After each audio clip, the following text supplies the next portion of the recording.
આમ આદમી પાર્ટીના ધારાસભ્ય ચેતર વસાવા હજી 24 તારીખ સુધી જેલમાં છે અને આ તમામ ચર્ચાઓની વચ્ચે આજે ચેતર વસાવા માટે આમ આદમી પાર્ટી મોટી નવાજૂની કરવાના મૂડમાં છે।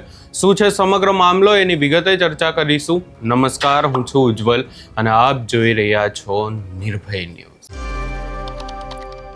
ચેતર વસાવા છેલ્લા કેટલાય સમયથી જેલમાં છે ને એક પછી એક તારીખ આ કેસમાં પડી રહી છે।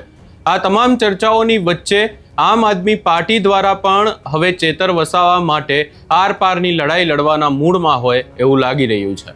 આ તમામ ચર્ચાઓની વચ્ચે જો વાત કરવામાં આવે તો આજે આમ આદમી પાર્ટી દ્વારા ચેતર વસાવાના આખા કેસને લઈને, ચેતર વસાવાને લઈને એક આખી બેઠક બોલાવવામાં આવી છે, એક મહાસંમેલન કરવામાં આવશે અને ચેતર વસાવા માટે સવાલો પણ ઊભા કરવામાં આવશે। અહીંયા ખાસ કરીને જો વાત કરવામાં આવે તો આ આખી સભા રાખવામાં આવી છે અને આ સભા કલેક્ટર કચેરી જિલ્લા સેવા સદન પાનવાડી વ્યારા એટલે કે તાપીમાં રાખવામાં આવી છે અને આ સભામાંથી હવે કેવા સવાલો ઊભા કરવામાં આવશે એ પણ એક મોટો સવાલ છે। અહીંયા ખાસ કરીને જો વાત કરવામાં આવે તો આમ આદમી પાર્ટીના અનેક નેતાઓ પણ ઉપસ્થિત રહી શકે છે એવી ચર્ચાઓ છે અને ચેતર વસાવાનો જેલવાસ કેવી રીતે લંબાયો એની પાછળનું શું કારણ હોઈ શકે, આ તમામ બાબતોને લઈને પણ આજે ચર્ચા થઈ શકે છે। આજે આપણને આમ આદમી પાર્ટીના નેતાઓ તરફથી પણ સાંભળવા મળી શકે છે કે આખરે આ કેસમાં વાત ક્યાં ગૂંચવાઈ છે।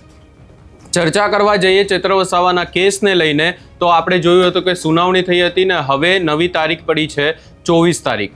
24 તારીખે પણ એ જોવાનું રહેશે કે ચેતર વસાવાને જામીન મળે છે કે નહીં, કારણ કે ચેતર વસાવાની મુશ્કેલીઓ એટલા માટે વધી શકે છે કેમ કે સરકારી વકીલે ચેતર વસાવાના જૂના કેસ પણ અહીંયા ખોલ્યા છે।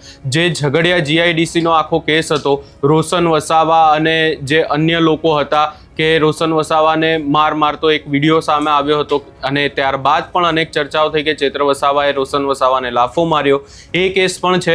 એની સાથે સાથે જો વાત કરવામાં આવે ઝઘડિયા જીઆઈડીસીના કેસ, એની સાથે અન્ય જે એક કાચનો ગ્લાસ મારવાનો કેસ હતો એ કેસ પણ સામે આવ્યો હતો અને એ કેસની પણ સરકારી વકીલે અહીંયા વાત કરી હતી। એટલે અનેક જૂના કેસ પણ હવે સરકારી વકીલ ખોલી રહ્યા છે, એટલે ચેતર વસાવાની મુશ્કેલી પણ વધી શકે છે। પરંતુ બીજી તરફ ચેતર વસાવા માટે સારી વાત એ પણ છે કે આ કેસમાં ચેતર વસાવાના જામીન પણ થઈ શકે છે। અહીંયા ખાસ કરીને હવે એ જ જોવાનું રહેશે કે આજે જ્યારે આ એક આખું મહાસંમેલન મળવાનું છે એ મહાસંમેલનમાં આમ આદમી પાર્ટીના તમામ નેતાઓ હાજર રહેશે અને આ તમામ નેતાઓ દ્વારા કેવા સવાલો, કેવી વાતો મૂકવામાં આવે છે એ પણ મહત્વપૂર્ણ છે કે અહીંયા ચેતર વસાવાના કેસને લઈને કોઈ વાત કરવામાં આવે છે કે પછી આ નેતાઓ દ્વારા શું કહેવામાં આવે છે। અહીંયા વધુમાં ચર્ચા કરવામાં આવે તો આમ આદમી પાર્ટીના તમામ નેતાઓ, ગોપાલ ઇટાલિયા, ઈસુદાન ગઢવી, આ તમામ નેતાઓ હાજર રહી શકે છે એવી ચર્ચાઓ છે અને એની સાથે સાથે